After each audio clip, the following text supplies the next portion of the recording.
We're back. Hello, everybody. Welcome back. A big welcome back to myself, because I've been gone for a long time, actually. Last time that I put a video out there for you guys was like months ago now. We were awaiting the arrival of our first baby, and we were getting ready for all of that. And then she ended up being born a month earlier than we expected, so we were kind of, taken by surprise, weren't 100% ready, and that kind of threw my schedule totally off, and everything I was doing at that point I had to drop. So I've been gone for a while, and since she was born, we have, of course, been busy taking care of her and getting everything back in order. It's been totally worth it, though, because she's so cute. I mean, look at her. Look at her! She's great. Um, but anyway, I wanted to, even though we've been very busy, I wanted to try and put something out before Christmas, just as sort of a, I guess you could say, Christmas present for people who watch my videos. Thank you very much for watching them and for giving this one a shot also. Before we start this one, I wanted to touch on a couple things while I have the chance before I get sidetracked with a bunch of other things again. So first of all, I wanted to mention one of the reasons that I do these videos, why I wanted to do them in the first place. Besides the fact that I already am spending a lot of my time playing games, and I, want to show you guys games. Obviously, my daughter right now is too young to play any games. She can't even roll over. So, she's not able to play anything with me yet. But I am looking forward to the time when she will be able to. And so part of the reason I want to make these kind of videos is so that when she is older, she would have the opportunity to, see some of these older games, see what I was playing when she was just a baby, or maybe find something that she likes that she could maybe play when she's older, and that goes for everybody's babies too. Show babies my videos. Maybe they'll find something they like. That's what I want. Um, Now, secondly, one last thing I want to get into before we start this game. The reason why I wanted to do this one. I've been thinking about recording a playthrough of this game for over a year now. I always wanted to. I really like it. And I hadn't gotten around to it, but I'm like, you know what? Now's the time to do it. And I want to tell you why that is. This game came out in 2012, as you can see down there in the bottom, made by Subset Games. And when it came out, I got it right around when it was released. At that time, I was in a whole different place in my life. We were living in a different state, we had different jobs, and it wasn't very good. The job I worked at the time, I did not like. It was very stressful. I was very depressed, and I had a lot of anxiety for my job.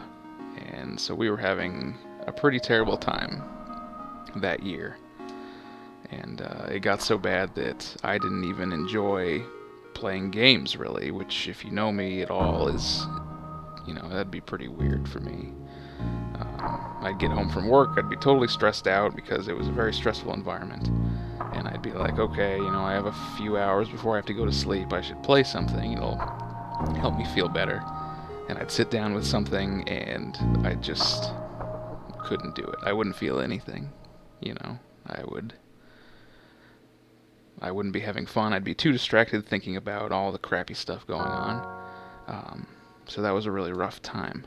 Now, this game was coming out. I heard about it, and people were like, oh, this is going to be fun. And I wanted to get it. I didn't know if I'd be able to enjoy it or not, but I wanted to try it anyway, because it wasn't that expensive.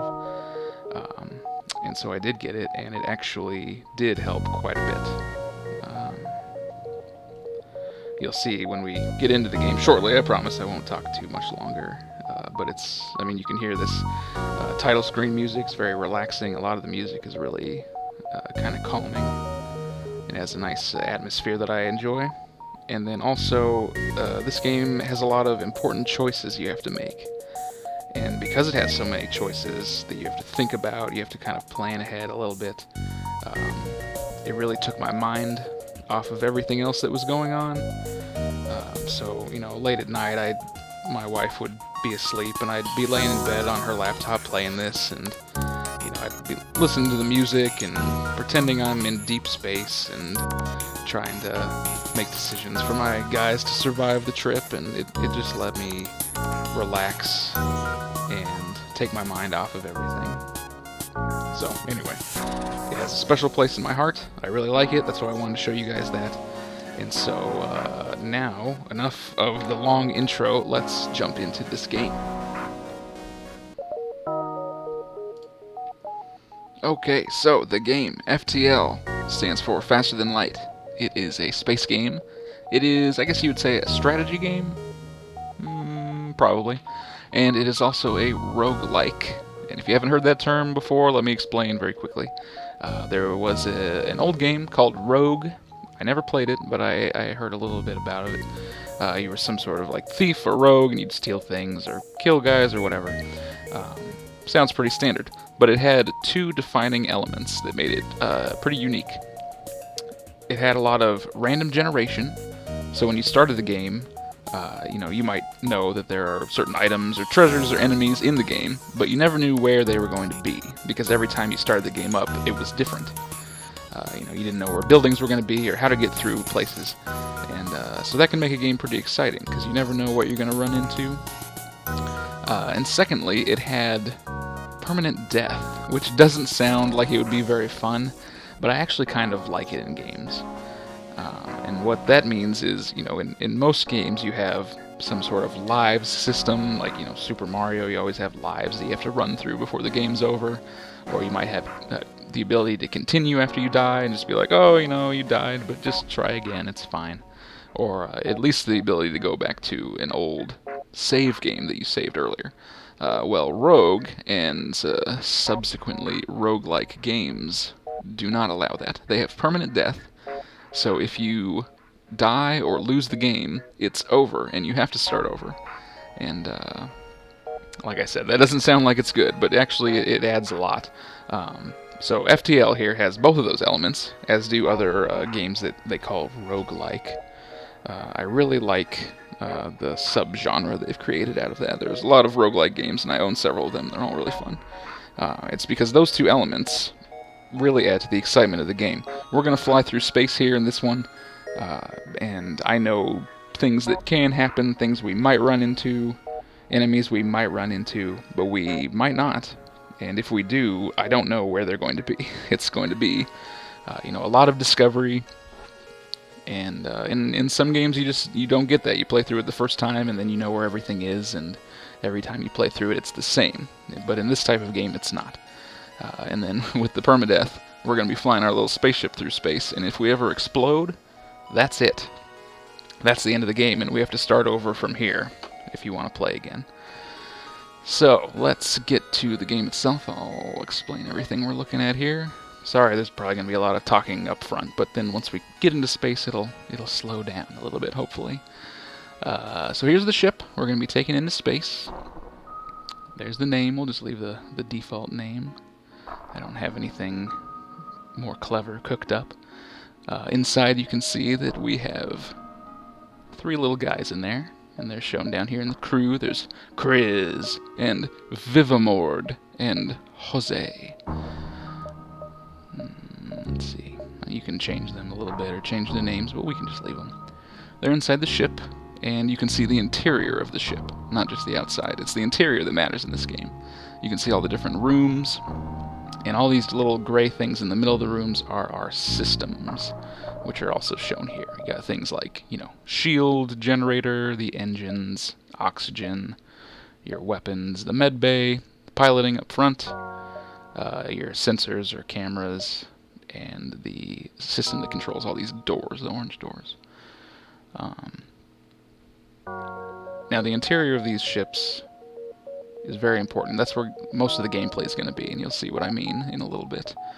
We're going to go ahead and use this one. This is the first ship that you get. If you get this game, it's the only one you have available, but as you play, you can unlock different ships to use, which will have different layouts, or even, there's a different ship there. You can see it's got some different systems. It looks different. You have a different crew, different weapons.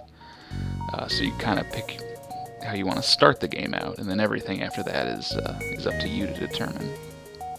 You can also get different layouts of the same ship. You have to unlock these. So this is all the same, outer ship, but the inside is very different. So you have to find, which starting set you like the best. We'll just go with the basic one. Let's see, we start with 2 weapons. We got a missile launcher and some burst lasers. That'll be fine.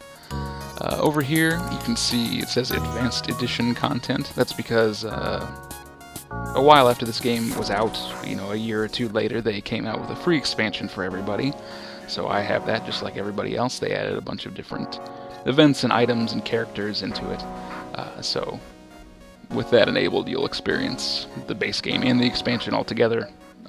For this video, I'm going to disable it though. We'll just play the base game how it was when I first got the game. So finally, we want to pick our difficulty. Now there are 3 difficulties, easy, normal, and hard. When the game shipped originally, it just had easy and normal.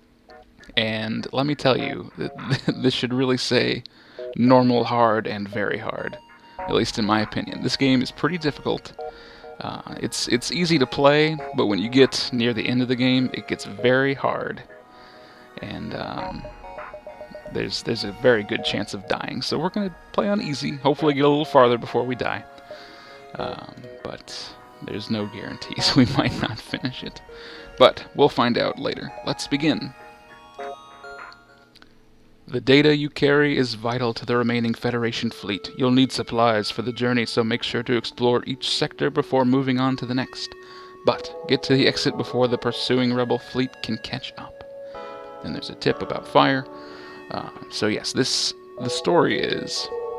It's kind of a reverse of the original Star Wars movie.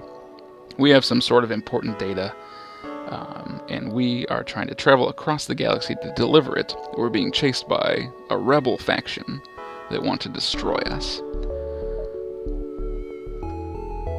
So let's take a look at everything here. Here's the map of this sector. In order to win the game, you need to go through, through 7 sectors. You need to get to Sector 8, and then fight a big rebel boss ship, which is very difficult, even on easy. So our goal will be to get to the exit of this sector, and then go through all the other sectors, while staying alive and hopefully, getting equipment and money and so on. So we'll come back to that in a second. In this game, battles are fought in real time, pausable real time. But other than that, it's more like a turn-based game. I can sit here as long as I want. The rebels will never catch me. I'll never be attacked. So you have all the time you want to plan your next move and change things around. But as soon as we jump to a new location, we might run into something, and the rebels will get a little bit closer. So let's take a look at this screen before we start moving, because you'll need to know what all this stuff means. First and foremost, the hull up here is our ship's life. If that runs out, the ship will explode, and as I mentioned before, the game will be over, and we'll have to start over with a new ship. So that is very important. This big number is our current scrap, which works as money in this game. We can buy all sorts of things with it. We can repair the ship with it. You can use it for lots of things. Very important. We want as much of that as possible. And since we're playing on easy, we should get more of that than you typically would playing normal. So that's always helpful. Jump here is how we travel, which we'll be doing a lot of. The ship button gives you information about your ship. We've got the name, all the systems. By spending scrap, you can improve the systems, which I'll be doing a lot of later. You can look at the crew. You can fire them if you don't like them. And then here's all of our equipment. 2 weapons. You can hold up to 4. You can get a bunch of extra stuff, which hopefully we will. But we don't have anything right now. Okay, down here. Shields. You can see there's a big blue bubble around the ship. That's 1 layer of shields, which is very helpful. Of course, getting more than 1 is better. We'll work on that as we go. This little nucleus-looking thing is our fuel. We have 16 right now. Every time we move in the game, effectively using up a turn by moving to a different area, that uses up 1 fuel. If you run out of fuel, the game's not over. You just can't move until something happens. will be stuck, and it'll say, oh, let's wait and see what happens. And when you wait, then the rebels get closer, but something might happen to you where you might be able to get some fuel. We don't want to run out of fuel if we can help it. It's kind of a nuisance. Here we have our number of missiles. We have a missile launcher, so we'll be able to fire them. We only have 8. And then here we have drone parts, which are used in certain weapons to fire drones. We don't have any way to use them right now. Here we have our chance to evade any attacks against us, which is quite low. We have the amount of oxygen on the ship, which is perfect right now. Your oxygen can be lowered or completely eliminated, and all of your crew will suffocate. Here's our 3 crew members. We can move them throughout the ship freely. They have to go through the doors. I just moved our pilot. You can see now we can't jump because no one's driving the ship. So why don't we move him back up there? Malot. Hey, wait a second. It changed my crew's names. Oh, you know what? Probably because I was looking through different ships. Anyway, we have Malot, Hasifa, and Nellis. They'll be our crew for this trip. We got a pilot, and then where we put these other 2 guys is really up to us. I'll get to that in a second. They can wait out in this room. So you can check on the status of your crew, their health. Your guys can die if they run out of oxygen, or if they catch on fire or get shot. Lots of ways for them to die. Okay, down here in this corner is probably our most important information. These are our systems that require power, and these green bars represent the power we have in our reactor. And basically, down here you have an energy management system. So for instance, right now we have a working med bay. It's powered up. I can right-click that and I move the power out of that into our spare power. Now the med bay does not work. If I move people into the med bay, it won't do anything. And the same goes for our engines. We can turn them off. We can power them up more. We can turn off our shields, turn that on. And then, let's see, right now we have no power to our weapons, so let's turn one of these weapons on. There, that used all of our power. If we want to have all these systems on and this laser on, that's all the power we have. I don't have enough power to run the missile launcher. I could bring the engines down a bit and then turn on the missile launcher, or, etc. So you gotta manage this, and as we play through the game, we'll have, more systems. They'll need more power. We might need to get more power, and there might be more of a management aspect to it, and that's kind of fun. You have to sometimes pull all the power away from your weapons so that you can get lots of oxygen or heal your guys really quickly or whatever. So that's something you always got to keep an eye on. Let's see. Oh yes, and finally there's the subsystems, which are other systems on the ship, but they're not active like the ones on the left side. We've got the piloting, the cameras, and the doors. They're always powered, so we don't have to worry about powering them from our supply over here. But they do important things. You need piloting to drive the ship. The cameras let us see all of the rooms in here. And then the doors give us control. If we lose control of the doors, then it might be easier for somebody to get onto the ship or move around it, besides us. Alright. So, one last thing before we take off. We have our pilot. Where do we want to put these 2 guys? We could just have them sit in a side room, in the closet if we want. But it would actually be more useful to put them on one of these systems. Some of these systems have a little see-through head here, or like somebody's head and shoulders.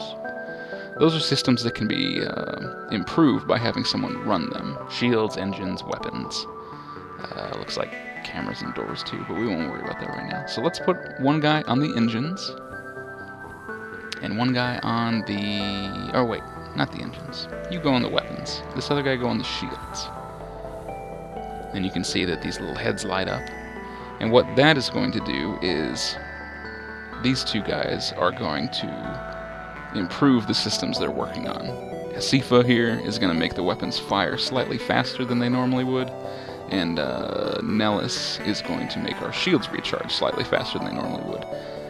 And as they use them, they're going to improve their skill at it. You can see our crew members have skills in different things. And if they get skillful enough, they'll make it even better. If our shields guy gets really good at shields, they'll come back faster and faster. So we're going to have them train on those systems. That's going to help us out. I'll save where they should hang out, and then let's finally get on the road, the space road. Jump. Alright, so our goal is to get to the exit, and we can go whatever path we want. So let's just go here.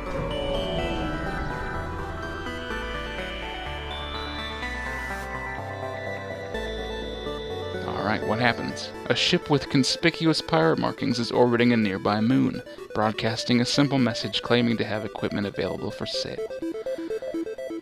But he has conspicuous pirate markings. I could talk to him, or attack him, or just leave. Let's talk to him. The ship responds, "Yes, we have an extensive stock. Come aboard and see our wares." This does seem dangerous. If he's some sort of pirate, he could kill someone. Let's leave. Oh no, he tricked us. As soon as we start to reverse our ship, the pirate reveals hidden weaponry and sets off. We have to fight him. Okay. Now that we're fighting someone, it switches to real time. I can pause time to issue commands, but we'll need to fight in real time. So now we can see our enemy ship over here. We can't see where his crew is or what they're doing, but we can see what his rooms are in the systems. Let's see, we've just powered our burst laser. I can tell it where to shoot, which room to shoot at. The combat in this is fun, because once you've got a couple weapons going, you gotta decide which rooms to fire on. If I excuse me. For example, if I fire on his shields and manage to damage his shield system, he won't have any more shields and I can hit him more easily. Or I could knock out his weapons. He has some sort of defense drone here, I could knock that out. Or you could go a different route and knock out their oxygen and try and suffocate everyone on the ship. It's really up to you. What I'm going to do for now is try to knock out his shields first. So I'll start time up again. Our laser has to charge up by this little yellow bar, and once it fills up, it will fire on that room. Now he is also charging up his weapons, and he'll fire on us, and we'll see what happens. Fired a laser. That got blocked by our shield. Very good. We fire ours. Excellent. Since it's a burst laser too, it fires 3 shots. The first one hit the shield, knocking it out, and then the second and third one hit the shield system, breaking it. Now, they've got crew repairing it, but hopefully I'll get to fire again before it's ready. Yes. And without their shields, they can't defend against my lasers. A couple more hits and their hull will be gone and they will explode.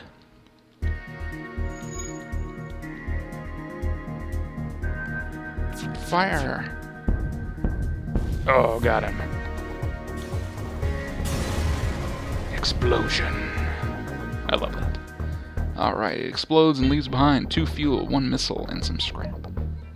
And I didn't even take damage. That's a good fight. Alright. We'll move again. We can go down to these 2. There's a distress signal coming from this one, now that we're close enough.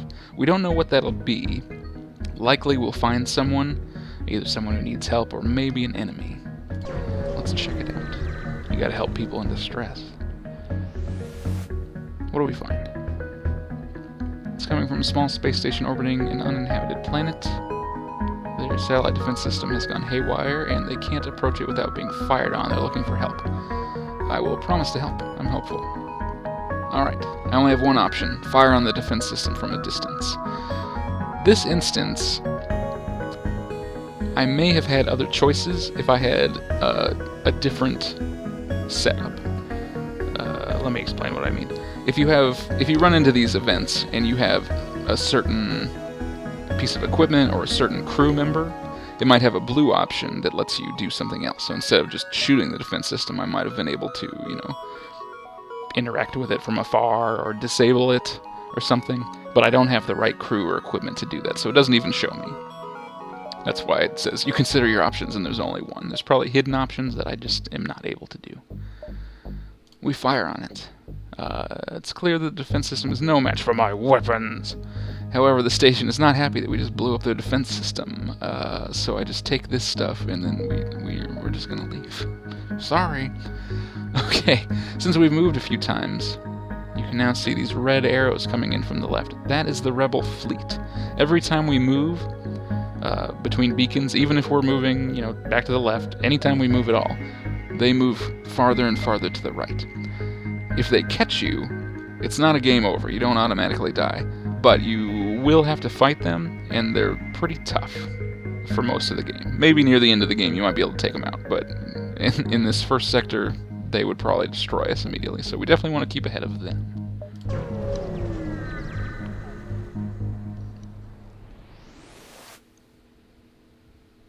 A nearby Mantis ship begins aggressive maneuvers. Mantis, manti? What's the plural of mantis? I don't know. Anyway, in this game they are a species of alien. They look like giant praying mantises, and they like to kill. So what are we going to do? I'm just going to shift that over there. What do we want to fire on? They have a shield, no drones. Looks like they have several weapons. Let's try and take out their weapons if we can.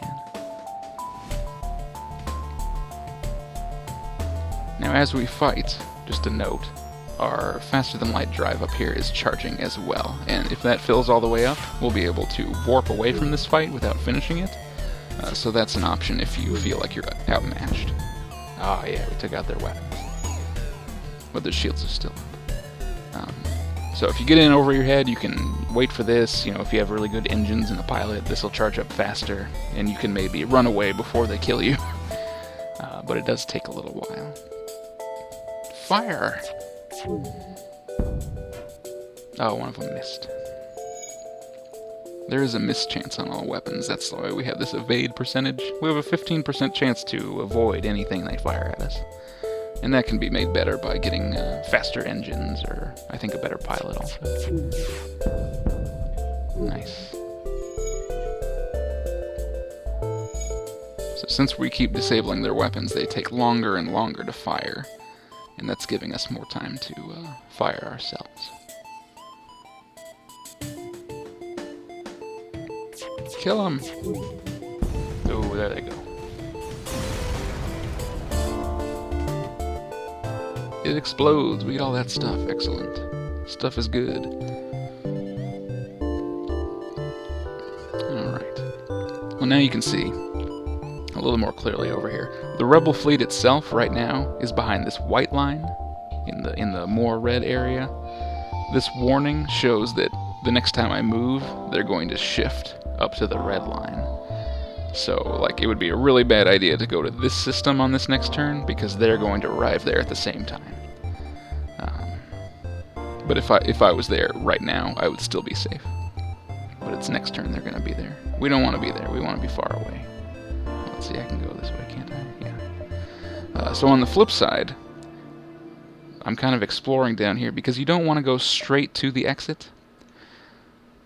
And the reason for that is, in the 8th sector, like I said, you have to fight a big boss ship, and it's very tough, and the more weapons and equipment and crew you have, the better your chance of survival will be. Now, you can only get those things by exploring lots of places, running into enemies and doing events and shopping. And so if you skip from the beginning to the exit and you go as fast as possible, you might get to the 8th sector, but you're probably going to be under-equipped. You probably won't have enough to deal with the boss. So what I like to do, at least, is explore as much as I can and exit before the rebels catch up. So since they're pretty far away, we're going to take our time, explore some extra things, try and get more money. We just don't want them to catch us. You're hailed by a rebel ship. This isn't the bad rebels from the left side. I mean, it's the same group, but these guys aren't as dangerous. When the rebellion is complete, you'll see the safer world we provide. Well, you won't, but you get the point. They arm their weapons.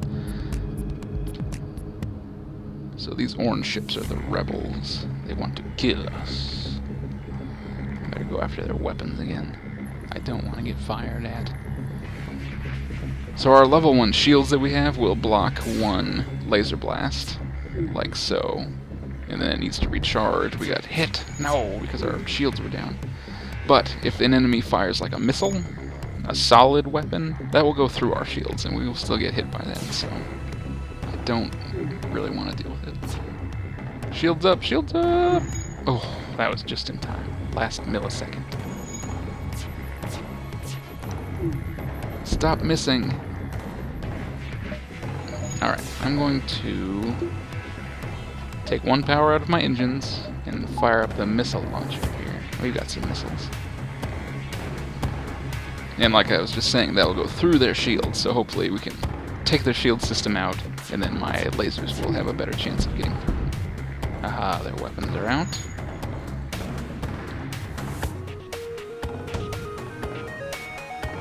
Missile!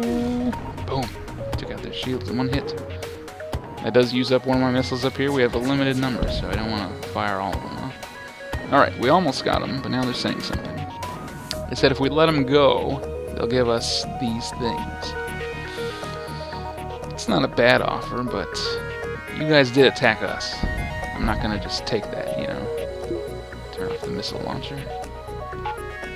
Should be able to kill him with my next volley of lasers.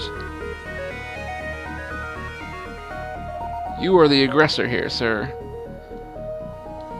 Not to mention the rebellion in general. So I'll take what I want from your corpses. No, I think maybe I got a little less. That's okay. We got some scrap. Alright. I'll try and hit all these bottom systems and then scoot up to the exit before they arrive. Your scans reveal a mining base on a nearby planet long since abandoned. No life signs detected. So we found nothing here. That's just fine. Hopefully you can see why I found this game so relaxing. Yes, there's some fighting, but you know, it's not hectic or anything. It's more of a planning type fight. And then the music is beautiful, and we're out in space, and we're all alone now. You know, nobody for light years away. It's relaxing. I like it. And if you don't, you can shut up. Alright, what have we found? Another rebel ship. It's been patrolling, and we warped right into it. Ooh, it's launched some sort of a tech drone. An enemy combat drone. It's going to fly around our ship and shoot at it.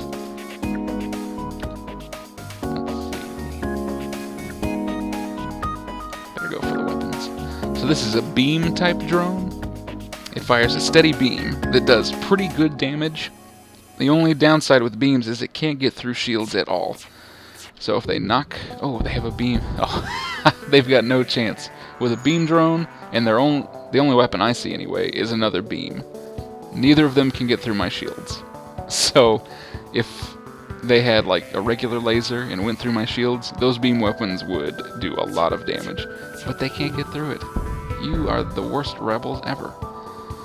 Oh, now they're trying to escape. So they have started charging their faster-than-light drive. And they're going to try and run away. I'd rather blow them up, so I've targeted their engines. If I can disable them, they won't be able to go anywhere. But it'll depend on how fast I am. Go! Hit the engines! Ooh, I hit them.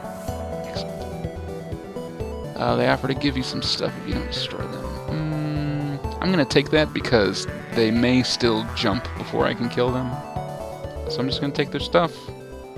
We agree to disagree, and I'm going to leave. Let's see. Alright, I've been notified that there's a store in this sector. We've got lots of scrap. Let's see what they've got. You never know what you're going to find in these stores, but usually you can find something good. Okay, we can buy our basic supplies. You can also fix your ship at a store. Go ahead and just fix that up. What else do they have? Oh yeah, you can sell anything you don't like. Okay, they have 2 drones. Alright, so these would go in our weapon slots, like this combat drone, and you'd have to power it like a weapon and fire it like a missile, but it would use one of the drone parts, and this one would float around the ship, firing a laser, I believe. So that wouldn't be too bad, but we would be dependent on drone parts, and I don't always like to do that. We can also buy some new systems. Oh, I almost forgot. You need drone control before you can use drones, so it's a good thing I wasn't planning on buying this, because I wouldn't be able to use it without drone control. You need drone control. So that'll let you use your drones. Crew teleporter is an interesting one. It lets you teleport some of your crew members onto the enemy ship, where they can then run around, you know, blow up systems, kill the enemy crew. It can be quite useful, but that would be most of my money right now, and I don't have a lot of crew either, so I'd have to send like my core crew members over. If you have a lot of, like, you can get up to, what, 8 crew members maybe? If you have a lot of crew members, crew teleporter is nice, because you can send them over, wipe out their pilot or whatever, you know, lots of fancy stuff. But right now I don't think it's going to help me that much. Page 2, we can hire more crew members. We've got a Mantis, a Rockman, and a Boring Human. Do I want to get one of them? Maybe I do. All the different species in this game are slightly different, which I think is kind of fun. The humans don't do anything special, but their skills improve slightly faster, as it says there on the right. So as they train on piloting or weapons or whatever, they'll learn faster than everyone else. So they're good to man those systems. Rockmen of Vrachos 4 are immune to fire, so if your ship catches on fire, they don't care, they're made of rocks. They're very slow, and they have a lot of health. So in a hand-to-hand fight, they'll live quite a while. They're tough and slow. Let's see. And then the Mantis is kind of the opposite of the Rockman. They're very fast, but they're a little weaker. They're big bugs, but they do a lot of damage in hand-to-hand combat. So Mantis are very good to pair with a crew teleporter. If you send some Mantis over to the other ship, they are going to tear that crew up. A very good combo. And apparently they don't repair very quickly, because they just want to fight. And they have those big, like, bent claw hands. You can't fix anything with that. Finally, we've got an augmentations station. We don't have any augmentations now, but we have room for them. These are special little things that just give your ship kind of passive bonuses or different abilities. They're nice to have, and they're not that expensive. We got FTL Jammer. Having that will make it take enemies longer to jump away if they try to escape. Recharge Booster, which makes ours charge up faster, and Advanced Navigation allows the ship to jump to any beacon we've already been to. That's nice. I don't know if I've ever gotten that one before.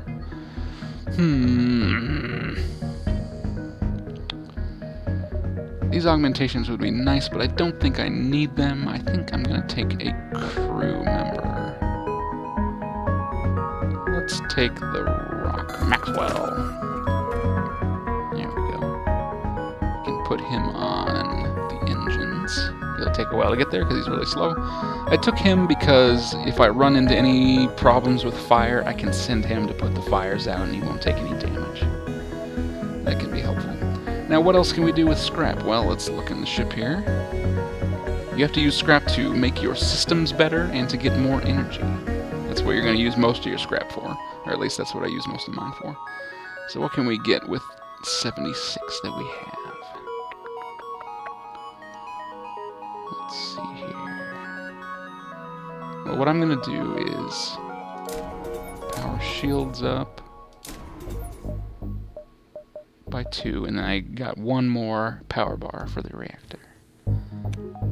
I have one extra, and you need, for every level of shields, you need 2 bars of power. So what I'm going to do is take one out of the engines, making our evasion a little slower, but put that into the shields.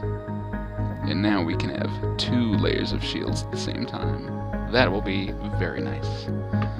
So let's save our positions, and then let's leave.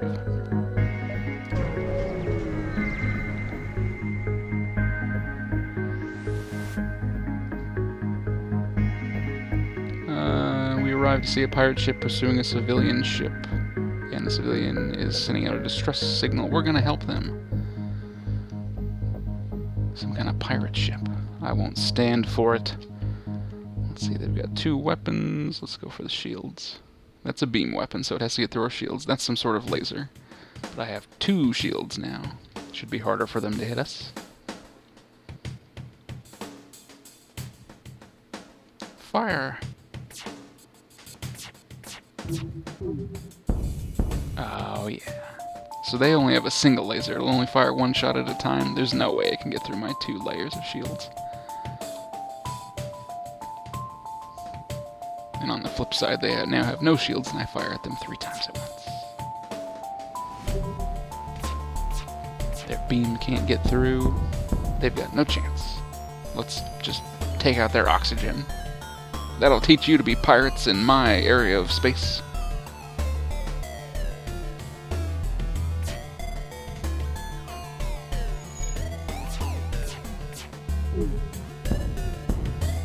They've repaired their shields, but now their oxygen is slowly being breathed in, and none is being produced. They're gonna fix that system, but if you can prevent them from fixing that system, they will suffocate to death. Alright, take them out. Very nice.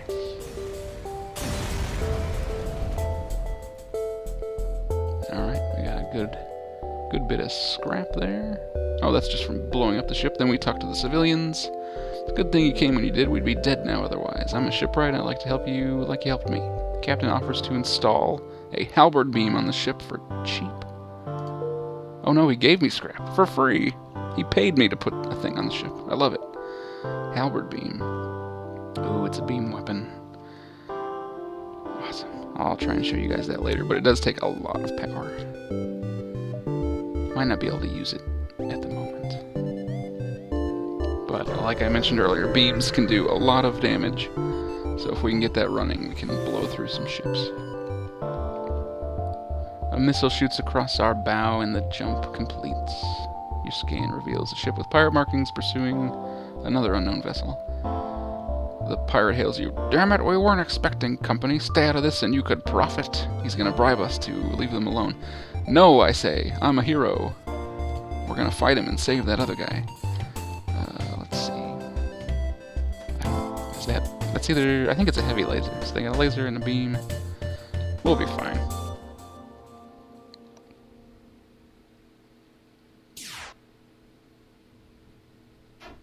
Miss.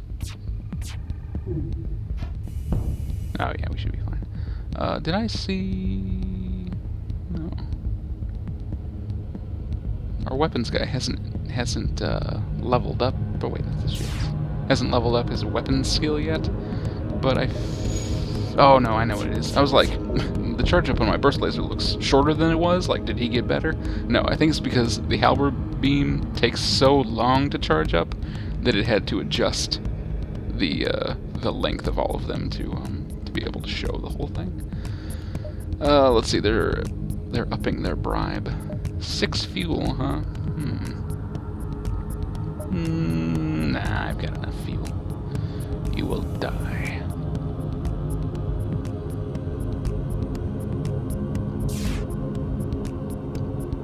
I try not to take space bribes.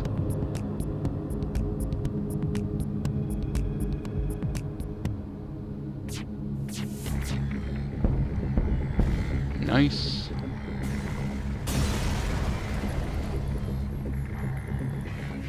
Just 30 scrap. Well, I guess that fuel would have been nice, but that's good.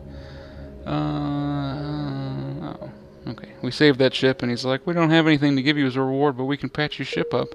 But it's already in perfect condition, so I didn't get a whole lot out of that. That's too bad. Oh, well. Okay. Well, we've reached the exit. Does anything happen there? No.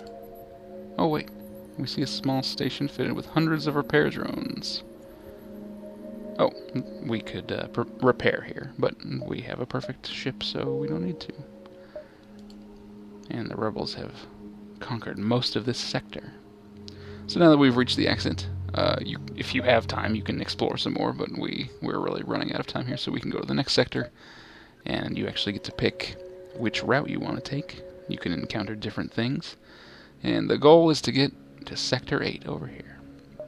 So, anyway, thank you for joining me in this welcoming back to videos, and watching FTL, the first sector. We're going to try and get as far as we can. I can't guarantee that we'll get to 8. We're going to try our best. Sorry for all the talking up front. Also, the game is running a little slow. Maybe I have some stuff running in the background. I'm going to try and improve the speed for next time. But anyway, I will see you guys in Sector 2.